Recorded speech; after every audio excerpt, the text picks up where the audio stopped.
Andrew Jones, go ahead.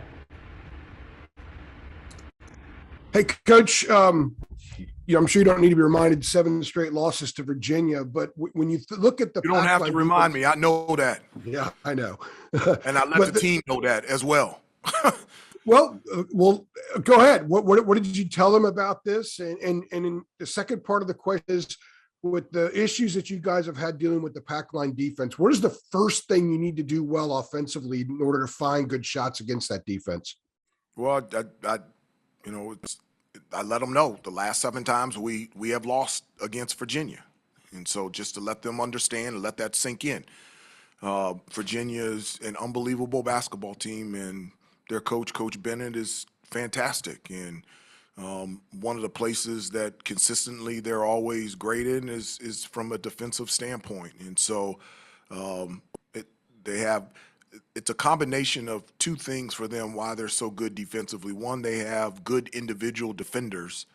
And then number 2 is they work really well team defense as well. They're all tied together. And so that combination every year for them puts them in a position to be great defensively. And so in order for us offensively, and this is against anyone, is there has to be great ball movement, and so one of the things that, we have talked about at great length is, having spacing, balance, and movement. And when you move defenders and you change the ball from one side to the other, and there's player movement, there's ball movement, and with the balance that we have, that gives us opportunities to attack the basket and be able to score. And so that's something that we're hoping to do consistently on the offensive end tomorrow. Kip Coons. Yeah, hi, Hubert. Wondering about the status of the 3 players you didn't have at Notre Dame, Dawson, Justin, and Kerwin. Yeah, at this time, Dawson and Kerwin will not be available tomorrow, but Justin McCoy at this time will be available tomorrow. So of those 3, at this time, I know that Justin McCoy will be available to play tomorrow. So that will be another person able to play for us. Aaron Beard. Hey, Hubert. You talked a little bit in post game the other night about, maybe having to say it a little bit more about playing the energy, toughness, effort you want to see. Are you, I guess, making more of an effort to do that than you already have been? Or are you counting on the team to sort of figure that part out on their own? How do you balance that? It's nothing really. That's a great question. I'm not trying to balance anything. I'm trying to clearly, definitively, straightforward, not in vague, no interpretations. Trying to get that clear that showing up on the court, whether it's practice, shoot around, or playing in a game, absent of energy, effort, and toughness, is not going to work individually for our guys, and it's not going to work collectively as a team. One of the things that I talked about yesterday at practice, and I talked to him today at practice before and throughout it, is that, you've been given an opportunity. You've been given an opportunity to play. You've been given an opportunity to put on that uniform. You've been given an opportunity to run through that tunnel. You've been given an opportunity to play here for this program. Not only do you have an opportunity, you also have the ability. So some people don't have an opportunity, some people don't have the ability, and some people don't have an opportunity and the ability. But our guys have the opportunity to be great individually and as a team, and they have the ability to be great individually and as a team. And so that's unacceptable to have the opportunity and also have the ability. That leads to you have a responsibility, and you have the responsibility to be the best that you can be and to bring energy, effort, and toughness in everything that you do. C.L. Brown. Hey, Hubert, with McCoy coming back, I was kind of curious, it does seem a little odd. It used to be where you couldn't transfer within a conference and even have a guy playing against his former team. But I was wondering from that perspective, if you have any kind of conversation with Justin about, tempering emotions or anything like that? I haven't had any discussion with Justin in regards to him playing against his former team against Virginia and this being his first game in a week. But I can understand that there will be emotions with that. And the reason why I can say that is I wasn't in that situation in college, but I was in that situation in the NBA. When I got traded from the Knicks, and the first time that we played the Knicks, I wanted to score 30 on them. And CL, you know how many times I scored? I scored 2 points. there was a lot of emotion going into that. You know, when I left Toronto, the first time that I played Toronto, there was emotion. When I got traded from the Dallas Mavericks, and the next time that I played Dallas when I was with the Washington Wizards, there was emotion. So there's going to be added feelings and emotions because that's where Justin has been. And so to play against not only his former team and program and coach, but also some of his friends. And so it'll be an emotional game for him at first, but as the game goes on, it's just a game. And my hope is that it'll settle in, but there will be added emotion for him. There's no way around that one. And if I could just add one follow, what would it take for Justin to kind of work his way into the rotation more and see the floor more? I don't know if I could say one specific thing. If he does this, he would get more playing time. Guys, in terms of playing time, I've said this before. You earn playing time. This is not in regards to Justin. This is for everybody. You earn playing time by your play in practice. That's how you earn playing time. And so when you get on the court, that is because you have performed in practice at a level to get playing time in a game.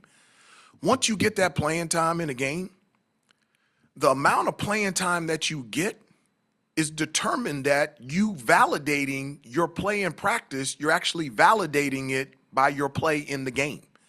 And so for everybody, the guys that get playing time is because they've been practicing really well.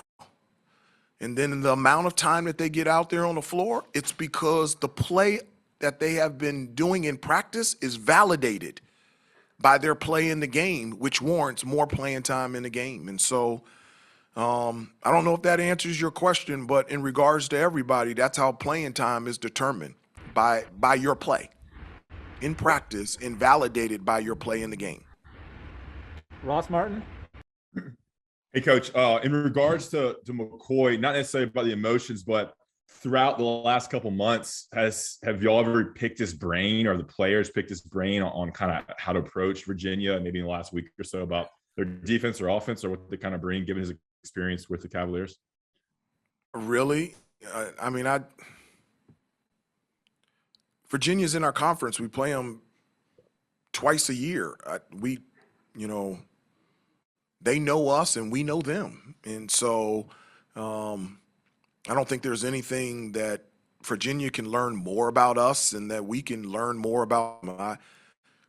We got Justin because we wanted him to be part of our program. He's a great kid. He's a fantastic player, and I'm so thankful that I'm his head coach. And so that's the reason why we wanted him to be on this team and be a part of this program. We didn't want him to be on this team so he can give us information on Virginia. Michael Coe. If anybody else has a question after Michael, go ahead and raise your hand. Thank you. Michael? Hey, Coach. So when you look at Kihei Clark, he's obviously someone who's been with Virginia for a long, long time. How impressive has it been to see his growth as a player into really an all-around point guard as an undersized guy? I don't like playing against him, but I love watching him play when he's not playing against us. He's such a really great basketball player. Defensively, he picks up every time full court. He's an outstanding defensive player. He knows how to run a team. He's a true point guard. He's got a great understanding of when to pass and when to shoot, and every year he just keeps getting better and better. I think he's shooting, I don't know the exact percentage, but he's shooting over 40% from three-point range, and that's something that early in his career, at times people would say that that would be one of his weaknesses, and now it's one of his strengths. And so to me, that's what college basketball is about. It's about growth and progression, not only on the court but off the court. But his progression and improvement on the court has just been fun to watch. He approaches the game the right way, and he's a great player. I mean, it's going to be fun competing against him tomorrow, and I'm a big fan of his. Thank Greg you. Barnes. Hey, Hubert, with regard to Virginia's success against UNC in recent years, you obviously are running a little bit different offensive scheme with more spacing and the kind of the 4-out 1-in approach. Do you think the pack line defense just had more success against more of the inside-out approach that Roy liked to run, or is there just nothing to that? I think Virginia's beat us the last 7 times because the last 7 times they've been better than us. Plain and simple, period, the end. I just think they have played better than us. And down the stretch, they have executed better than us. It's not just from a defensive standpoint, it's their execution on the offensive end. You know, that 2 games that come to my mind quickly in regards to Virginia is the one where we think it was a 4 or 5 point lead when Cam Johnson and Luke May and Kobe White were here, and I think we had like a 4 or 5 point lead. Cam twisted his ankle a little bit, had to come out, and you know, Kyle Guy and Ty Jerome down the stretch, they just made plays. That's the reason that they won. I remember the year that we really struggled when Cole Anthony was a freshman. Like, they had guys step up and make a 3 at the end. They executed the right way. So I don't think it's just from a defensive standpoint. I think they've played better. At times they were better, and they executed better over the last 7 times. And I think it's a combination of reasons why we haven't beat them in the last 7 games that we've played them. Thank you. Brandon Marks. Hey, Hubert. Yeah, you mentioned how you have reiterated multiple times to the guys those 7 games straight. How did they react when you said that? Or, you know, and especially for guys like Armando and Leakey who have been a part of more of those games, you get a sense of more leadership and more pull out of them when you hear that sort of thing. I hope so. I do. And, you know, I know you're laughing. I'm laughing too, but I'm not laughing. You know, at the end of practice today, I told them, and I tell them a number of like stories, just giving them insight. And I was telling them that, you know, the way we grew up playing in the park, you know, like 7 times, like that's not going to happen at pickup, you know, like it was a battle for that one pickup game, because if you lost, you had to sit out 30 or 40 minutes before somebody can pick you back up so you can go play again. So you might as well just go home. And so the urgency in that. And so telling them that my hope is that is a response to, but it shouldn't, you shouldn't need that. We're playing a basketball game. It happens to be Virginia tomorrow. You get an opportunity and you have the ability. So whomever that we play, it should be live action every time you step on the floor. So I told them that just for them to know, because I really believe, I don't think they knew. And it'd be great if that spurred more energy, effort, and toughness inside of them, but it really shouldn't. You should always have that, irregardless of who you play and whatever the circumstances are. Last question, Andrew Jones. Hey, Coach, I had a question about on-court leadership. I covered a coach a long time ago who had this term. He said that in order for a team to maintain its edge on the floor, it needed a fanny smacker, someone who could kind of get into other guys and give them that little extra edge. You're not that allowed you to don't do have that have. anymore. You're not allowed to do that anymore. You're old school. You're not allowed to do that anymore. Quite Jerry Wainwright, so quite old school. For the sake of discussion and finding a different, I'll find a different term, I guess. Do you have a fanny smacker? And if not, is Armando maybe someone you see that can maybe be that guy? I do not have a fanny smacker. I do not have that. But in understanding what it means, do you have a guy that sort of can maintain the edge in the court with other guys when they're going through a period where maybe it's not entirely there? At this time, we do not have that. At this time, we do not have that. And do I think it can be developed? Yes.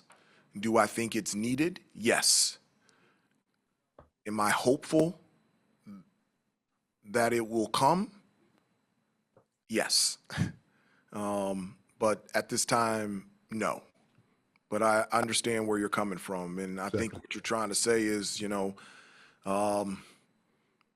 it can't just come from the sideline. It also has to come from within the team in the huddle.